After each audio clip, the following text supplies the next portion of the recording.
नमस्ते बच्चों। बच्चों, ये देखने में आ रहा है कि आप अपनी पढ़ाई को कंटिन्यू नहीं रख पा रहे हैं। आप ये सोच रहे हैं कि जैसे ही स्कूल खुलेंगे तो पढ़ाई आपकी कंटिन्यू हो जाएगी, लेकिन अभी चूँकि कोरोना वायरस लगातार बढ़ रहा है, इसलिए हम ये नहीं कह सकते कि रेगुलर क्लासेज कब से चल पाएंगी। अतः आप अपने समय को व्यर्थ न गंवाएं। जो भी आपको संसाधन मिल रहे हैं, जो भी आपके सीखने के साधन हैं, उनसे सीखें, पढ़ाई को कंटिन्यू रखें, क्योंकि बाद में जब परीक्षा आएंगी तो फिर आपको प्रॉब्लम होगी। इतनी कम समय में बहुत ज़्यादा कोर्स नहीं हो पाएगा। तो बच्चों, पिछले वीडियो में हम पढ़ रहे थे कि समांतर प्लेट संधारित्र की प्लेटों के मध्य टी मोटाई की एक स्लैब रखी हो, अर्थात आंशिक रूप से परावैद्युत माध्यम रखा हो, तो धारिता क्या होगी और क्या था formula? C = ε0A upon D minus T plus T upon εr। अब हम नेक्स्ट टॉपिक लेते हैं, थोड़ा और आगे बढ़ते हैं कि समांतर प्लेट संधारित्र की धारिता जबकि विभिन्न मोटाई के भिन्न भिन्न परावैद्युत पदार्थ भरे हो। आपके समांतर प्लेट संधारित्र की दो प्लेट हैं, ये जो रेड दिखा रखी है, और उनके बीच में परावैद्युत माध्यम जिनका परावैद्युतांक εr1 εr2 dash dash dash εrn, इसको लिख सकते हैं εrn। ये जो आपकी है n पट्टिकाएं रखी हैं जिनकी थिकनेस या मोटाई कितनी है? t1 t2 dash dash tn, और शेष जो भाग बचेगा कितना? d माइनस इन सब की मोटाई का जोड़, उसमें क्या है? वायु है। तो अब तक हमने फॉर्मूला निकाला था एक पट्टिका वाला। अब इसमें परावैद्युत माध्यम की n पट्टिका रखी हो तो धारिता क्या होगी? तो देखिए, कोई मुश्किल नहीं है, उसी तरह करना आपको। सबसे पहले प्लेटों पर आवेश घनत्व, प्लेटों पर आवेश घनत्व क्या होगा? प्लेटों पर आवेश घनत्व बोलो, सिग्मा = Q/A। एक ठीक, अब लिखेंगे εr1 परावैद्युतांक माध्यम में विद्युत क्षेत्र, वो क्या हो जाएगा? E1 बोल दें, हो जाएगा सिग्मा अपॉन ε0 εr1, और वो हो जाएगा आपका Q अपॉन ε0 εr1A। इक्वेशन ठीक, ये हो जाएगा। इसी प्रकार εr2 परावैद्युतांक माध्यम में विद्युत क्षेत्र, E2 बराबर sigma upon ε0 εr2 = Q upon ε0 εr2A। इसी तरह से जो NB पट्टी का है जिसका परावैद्युतांक कितने? εr है, तो εrn परावैद्युतांक वाले माध्यम में विद्युत क्षेत्र, माध्यम में विद्युत क्षेत्र, वो क्या हो जाएगा? En = sigma upon ε0 εrn = Q upon ε0 εrn और A। तो ये आपका क्या हो जाएगा? समीकरण नंबर 2। तो ये आपके क्या होंगे? माध्यम के विद्युत क्षेत्र आ गए। वायु में विद्युत क्षेत्र, वायु में विद्युत क्षेत्र को E0 से लिख दें, तो E0 = सिग्मा अपॉन ε0, ये हो जाएगा सिग्मा की वैल्यू रख दें, Q अपॉन ε0A। इक्वेशन 3। तो हमें क्या निकालना पड़ेगा? मैंने पहले बताया था, सबसे पहले आप चार्ज डेंसिटी या आवेश घनत्व लिखो, उसके बाद विद्युत क्षेत्र। केवल वायु हो तो वायु में विद्युत क्षेत्र, एक सीट और वायु हो तो सीट में विद्युत क्षेत्र और वायु में विद्युत क्षेत्र, एक से अधिक सीटें हो तो सभी सीटों में विद्युत क्षेत्र और वायु में विद्युत क्षेत्र। समझ में आ गया? अब लिखेंगे प्लेटों के मध्य विभवांतर, प्लेटों के मध्य विभवांतर। तो प्लेटों के मध्य विभवांतर वो क्या होगा? इस सीट में विभवांतर प्लस इस सीट में विभवांतर प्लस इस सीट में विभवांतर प्लस y में विभवांतर, तो देखो v इज इक्वल टू क्या होगा, v1 plus v2 plus vn और प्लस v0। तो वायु में विभवांतर कितना है, परावर्तकांक एप्सिलॉन rn में विभवांतर, सब विभवांतरों का जोड़ हो जाएगा। तो बोलो v is equal to v1 क्या होगा, विभवांतर होता है विद्युत क्षेत्र गुणा आपका दूरी, तो इसकी मोटाई कितनी है t1, ये हो जाएगा e1 t1 plus e2 t2 plus plus en tn और प्लस ये क्या हो जाएगा e0। और वायु कितनी दूरी में, वायु है आपकी दूरी, बोलो वायु दूरी है आपकी d में से कितना, सभी सीट्स की मोटाई को जोड़कर घटा दें, t1 plus t2 plus tn, ये आपका, तो इस तरह आपका कुल विभवांतर आ जाएगा।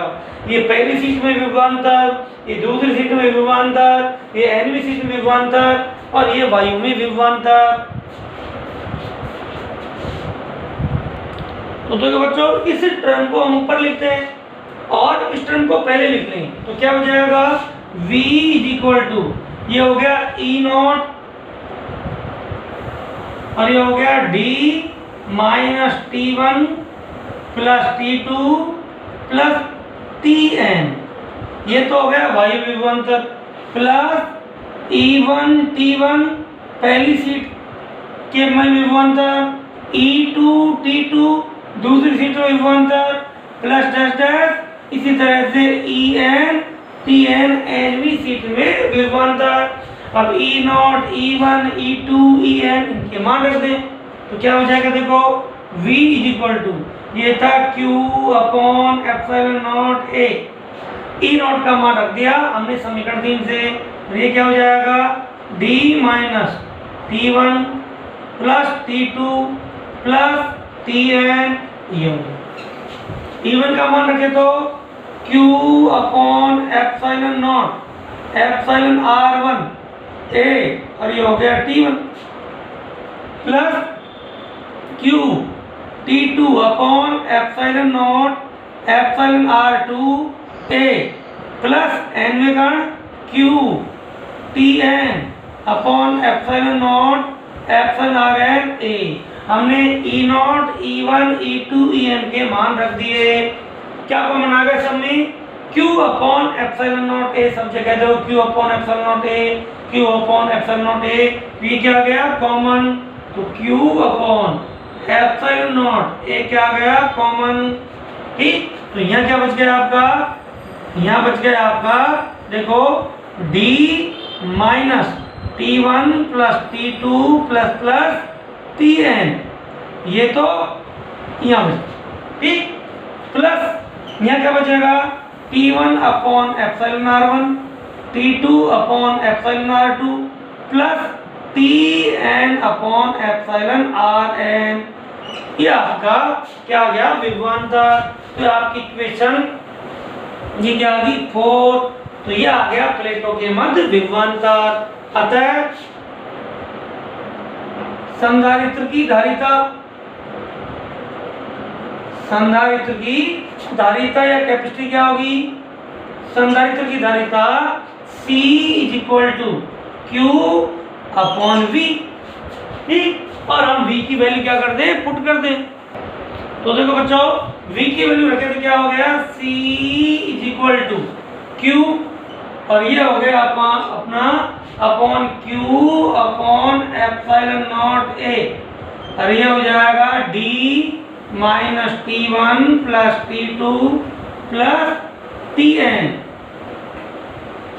और plus t1 upon epsilon r1 t2 upon epsilon r2 plus tn upon epsilon rn। q से q cancel, epsilon naught a का चला जाएगा ऊपर, तो ये हो जाएगा c इज इक्वल टू, ये क्या आ गया आपका, ये आपका, इसको डिलीट कर मिटा दें ऊपर से, फिर लिखते हैं। देखो बच्चों आगे सॉल्व करते हैं, तो ये टर्म का चली जाएगी ऊपर, तो c is equal to epsilon naught a upon क्या होगा, देखो d माइनस क्या होगा T1 plus T2 plus plus Tn और प्लस, सॉरी इसको ऐसे लिखो ब्रैकेट में, इसमें आप छोटा कोष्ठक लगा दो और यहाँ पर मंझला कोष्ठक, plus T1 upon epsilon R1 T2 upon epsilon R2 plus Tn upon epsilon Rn। ये क्या है आपका, ये आपका इसका फॉर्मूला गया कि यदि समांतर प्लेट संधारित्र की प्लेटों के मध्य में epsilon R1 epsilon R2 dash dash dash epsilon Rn परावर्तनांकों एवं T1 T2 dash dash Tn मोटाई की n पट्टिका रखी हो तथा शेष भाग में y हो तो धारिता का फॉर्मूला ये रहेगा। देखो हमारी एक ही प्लेट थी तो क्या था d minus T plus T upon epsilon R, दो हो तो T1 plus T2 T1 upon epsilon R1 T2 upon epsilon R2, तो उसी फॉर्मूले को जनरलाइज कर सकते हैं। आप देखो यदि इसमें एक ही पट्टिका हो तो केवल ये बचेगा, ये टर्म बचेगा, आपका पिछला वाला फॉर्मूला आ जाएगा। तो ये आपकी n पट्टिकाओं का है। अब इसमें विशेष केस ले लें, विशेष स्थिति, यदि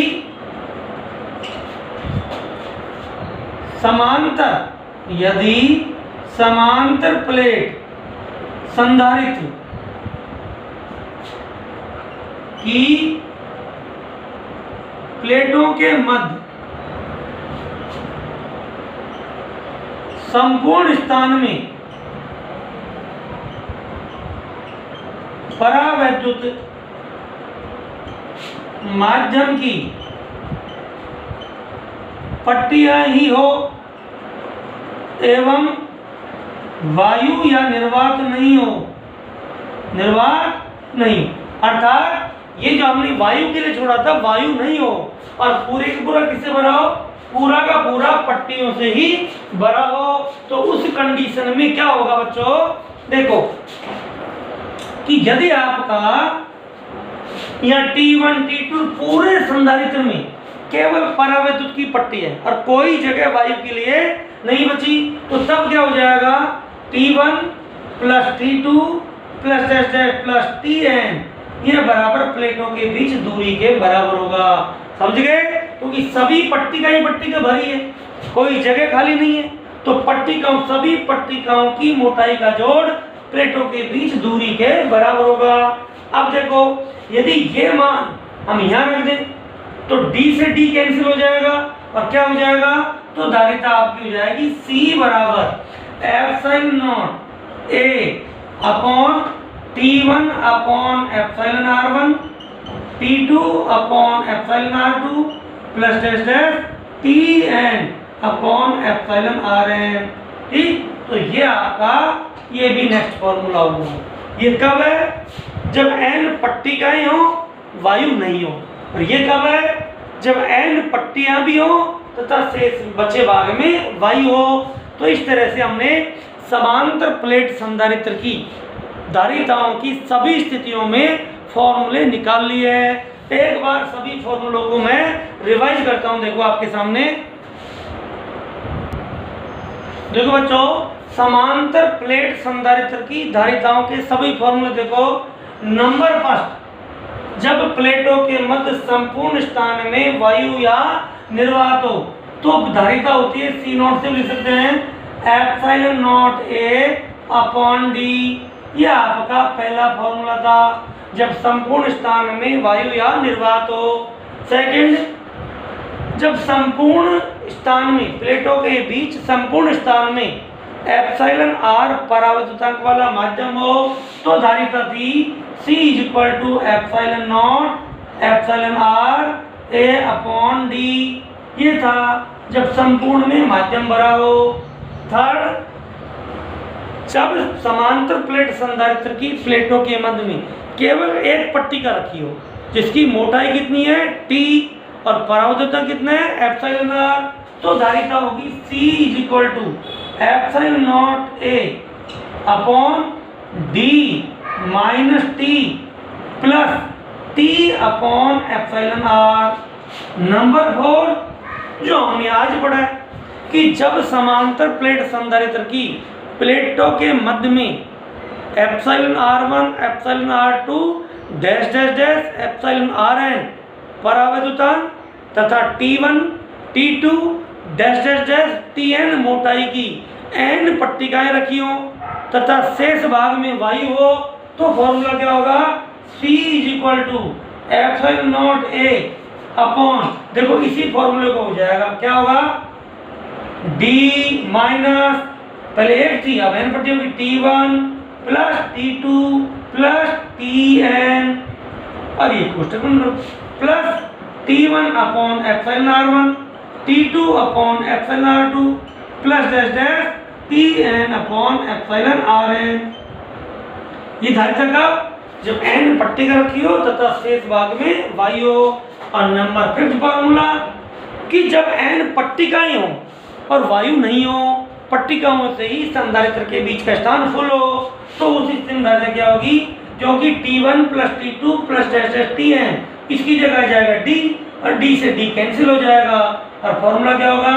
epsilon naught A upon T1 upon epsilon r1 T2 upon epsilon r2 plus dash dash Tn upon epsilon rn। ठीक, तो ये आपके समांतर प्लेट संधारित्र की धारिता के 5 फॉर्मूले हैं।